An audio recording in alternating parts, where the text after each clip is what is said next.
Number 1 राज्य रे तंडार तार डिग्री रातिकरे 7 डिग्री कसब पारद 15 डिग्री तले 16 सहर राज्य रे शीत प्रकोप जारी रही।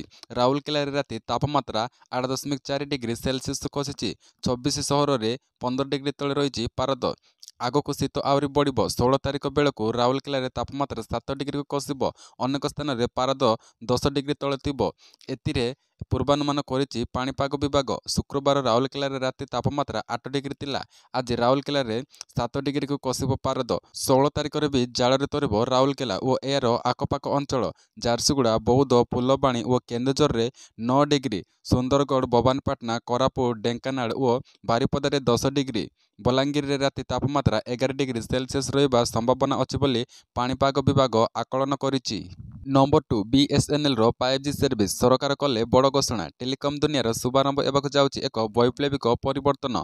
भारतीय सौरांचल निगम लिमिटेड आनिबाक जाउछि निजर 5G सेवा जहाँ एबे चर्चा रे। जदि आपण बीएसएनएल सिम व्यवहार करुचंती तेबे आपणक पई भल खबर, कारण एणिकी आपण पाई परिबे बीएसएनएल रो 5G सेवा जहाँ को खूब शीघ्र लॉन्च एबाक जाउछि। यूजर्स को सरकार खूब शीघ्र बड़ सुविधा देबाकू जाउचंती। बीएसएनएल एबे रिकवरी पई प्रस्तुत जहाँ द्वारा यूजर्स को विशेष प्रकाश सुविधा मिलिबो। केंद्र मंत्री ज्योतिरादित्य सिंधिया कहिसंती बीएसएनएल रो आर्थिक अवस्था स्वच्छल एबारे लागिछि। आसंता वर्ष कंपनी पक्षरु 5G सर्विस लॉन्च करा जिवो। भारत भली देश रे 3 ରୁ 4 मोबाइल ऑपरेटर रहिबा बड़ गुरुत्वपूर्ण कथा बोली सिंधिया कहिसंती।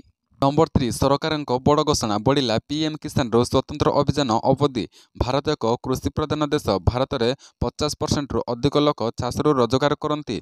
से सरकार विशेषकर कृषक मानक पई अनेक योजना मध्य आनिचंती।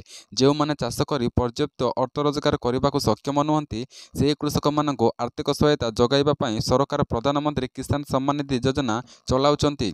एही योजना रे 18तम किस्ती अक्टोबर मासरे खाता को आसीतिला। जदि एही दृष्टिकोण देखा जाए 19तम किस्ती फेब्रुआरी रे जारी होई पारे। भारत सरकार देश रे लोकंक पई अनेक योजना करूचंती।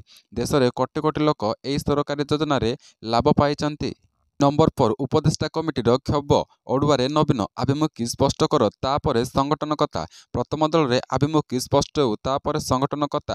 कर्मी और नेतांक भितरे अविश्वासर वातावरण रही। मनोबल वृद्धि पाई दकुआ तार आभिमुखी स्पष्ट कराइबा दरकार।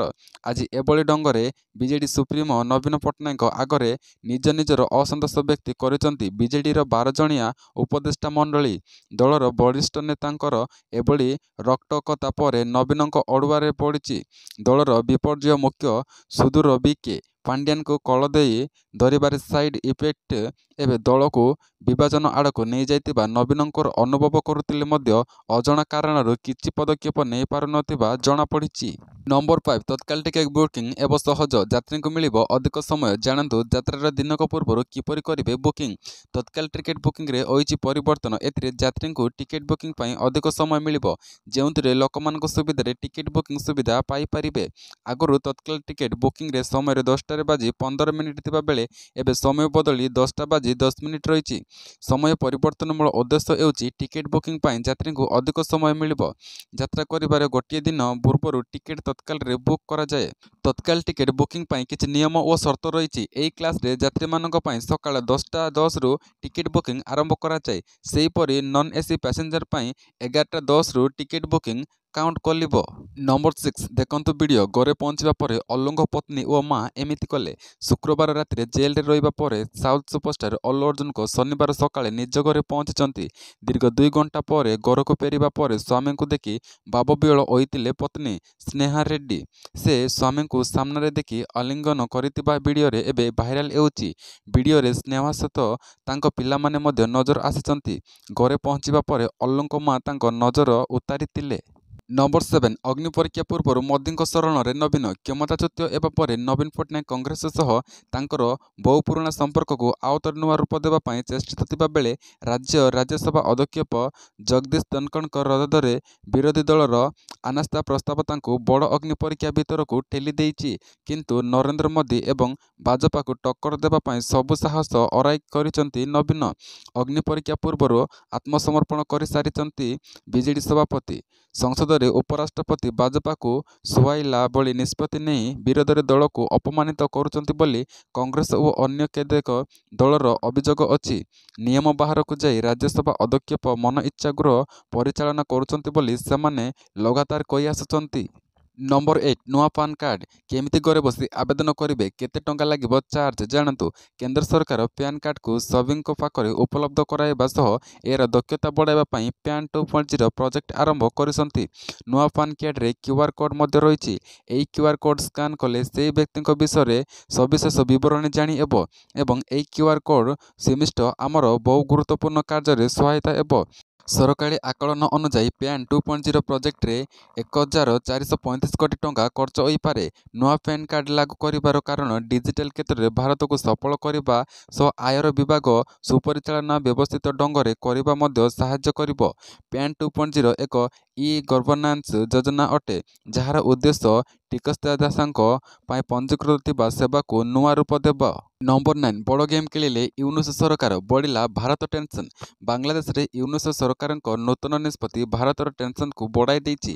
ପାକିସ୍ତାନ ନାଗରିକଙ୍କ ପାଇଁ ବାଂଲାଦେଶ ଭିସା ପ୍ରତିବନ୍ଧକ ଆରାମ ଦେଇଛି। ପାକିସ୍ତାନ ନାଗରିକଙ୍କ ପାଇଁ ସୁରକ୍ଷା କ୍ଲିୟରାନ୍ସ ଶେଷ ହେବା ସହିତ ପାକିସ୍ତାନ ଗସ୍ତରେ ଏଜେନ୍ସି ISIର ଏଜେଣ୍ଟମାନଙ୍କୁ ବାଂଲାଦେଶ ମାଟିରେ ପ୍ରବେଶ ମଧ୍ୟ ସହଜ ହୋଇଛି।